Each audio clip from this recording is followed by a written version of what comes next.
Hi everyone, আসসালামু আলাইকুম। আজকে আপনাদেরকে দেখাবো ফ্যাক্টরিতে কিভাবে গার্মেন্টস ফিনিশিং করা হয়, ফিনিশিং প্রসেসটা দেখাবো। দেখেন, ফিনিশিংয়ে সর্বপ্রথম গার্মেন্টস ইনসাইড চেক করা হয়। দেখেন, এটা সবাই ইনসাইড চেক করছে। ইনসাইড করার পরে ইনসাইডের পরে যে ফিনিশিংয়ে যে কিছু কিছু বডিতে বিভিন্ন টাগ লেবেল লাগানো, ফিনিশিংয়ে যে লেবেল লাগানো হয় এগুলো লাগানো হয়। লাগানোর পরে আপনার এখানে কোয়ালিটি টেবিলে দেওয়া হয়। দেখেন, কোয়ালিটি টেবিলে বডি দেওয়া আছে। এটা এখন হচ্ছে বডিগুলোর কোয়ালিটি টেবিলে উঠে সুতা কাটে বডির কোথাও কোনো রিজেক্ট আছে কিনা বা কোনো ফল্ট আছে কিনা এগুলো চেক করে ইনসাইডের। দেখেন, এটা ইনসাইডের সব বডি চেক করতে, যেগুলো ওকে হচ্ছে এইগুলো টেবিলের উপরে রাখতে হয়, যেগুলো প্রবলেম হচ্ছে এগুলো টেবিলের নিচে রাখা হচ্ছে। দেখেন, নিচে বক্স দেওয়া আছে। এই দেখেন, এটা চেক করে করে করতেছে, স্টিকার লাগাই দিচ্ছে যে কোথাও কোনো প্রবলেম আছে কিনা। যেগুলো প্রবলেম আছে সেগুলো নিচে রাখতেছে, আর যেগুলো প্রবলেম নাই এগুলো হচ্ছে আপনার কিউসি পাস। একজনের আলাদা আলাদা স্টিকার আছে, কিউসি পাস স্টিকার আছে, যেটা নাম্বার মেনশন করার জন্য যে কে কোন বডি চেক করছে। মূলত এটা দেখার জন্য হচ্ছে এটা চেক করতেছে। এখানে চেক হওয়ার পরে এই বডিগুলো সম্পূর্ণ চলে যাবে আয়রনে। দেখেন, এই বডিগুলো আয়রনে নিয়ে আসা হয়েছে। যে ইনসাইড চেক করার পর এটা টপ সাইড করে বডিগুলো আয়রনে দেওয়া হচ্ছে। এই বডিগুলো এখন সুন্দরভাবে আয়রন করা হবে। দেখেন কত সুন্দর নিখুঁতভাবে আয়রন করতেছে, সুন্দর করে বিছাই বিছাই সময় নিয়ে আয়রন করা হচ্ছে। এই বডিগুলো আয়রন করা হওয়ার পরে তারপরে যাবে আবার কোয়ালিটি টেবিলে। আবার এখানে টপ সাইড চেক হবে, মেজারমেন্ট চেক হবে। চেক হওয়ার পরে দেখেন এই জায়গাগুলো যাবে প্যাকিংয়ে, মানে এখানে হ্যান্ডটেক লাগবে, পলি করবে। দেখেন, বইটা আয়রন করা শেষ। এখানে দেখেন আর একটা ভাই আয়রন করতেছে। দেখেন যে বডিগুলো আয়রন করতেছে।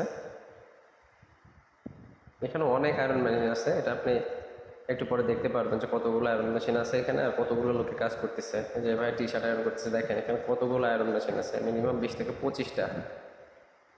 এখানে ভাই টি শার্ট আয়রন করতেছে।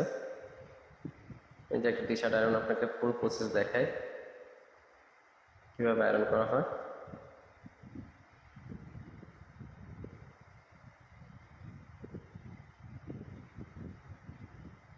একদম প্রপার ওয়েতে সুন্দরভাবে দিয়ে আয়রন করা হচ্ছে।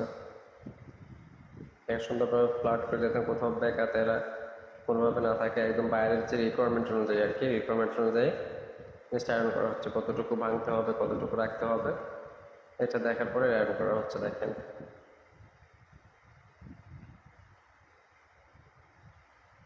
সুন্দরভাবে আয়রন শেষ হইলে এটা চলে যাবে আবার কোয়ালিটি টেবিলে।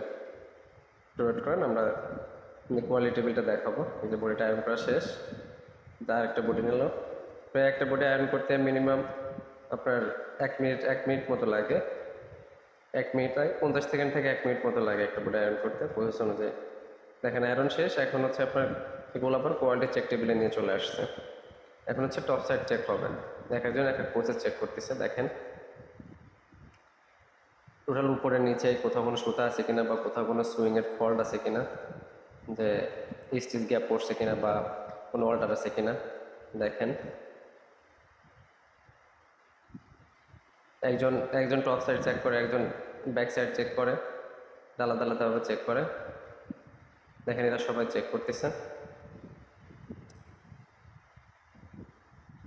সবাই এক একজন এক একটা আইটেম ধরে চেক করতেছে। এখানেও অনেক বড় ফিনিশিং এরিয়া, এটা অনেকগুলো বাইরের কাজ চলে এখানে, যে কারণে হচ্ছে যার যখন যে বাইরের কাজ চলে সে তখন ওই বাইরের কাজ করে আর কি। দেখেন, এটা বডির গেট আপ, বডির সব কিছু ঠিকঠাক আছে, অ্যাপ্রেন্স ঠিক আছে কিনা, সুইং স্টিচ ঠিক আছে কিনা, বডিতে কোনো স্পট আছে কিনা। এরা একটা কোয়ালিটি টোটালগুলো এটা চেক দেয় সব জায়গায়, যে কোথাও কোনো প্রবলেম আছে কিনা, লেভেল মিস্টেক আছে কিনা, এগুলো টোটালটাই দেখে। যদি মিস্টেক থাকে সেটা স্টিকার মেরে এটা অন্য সাইডে নিয়ে যায়, আর যেটা ওকে থাকে সেটা হচ্ছে আপনার পরবর্তী টেবিলে পাস করে দেয়। দেখেন বডির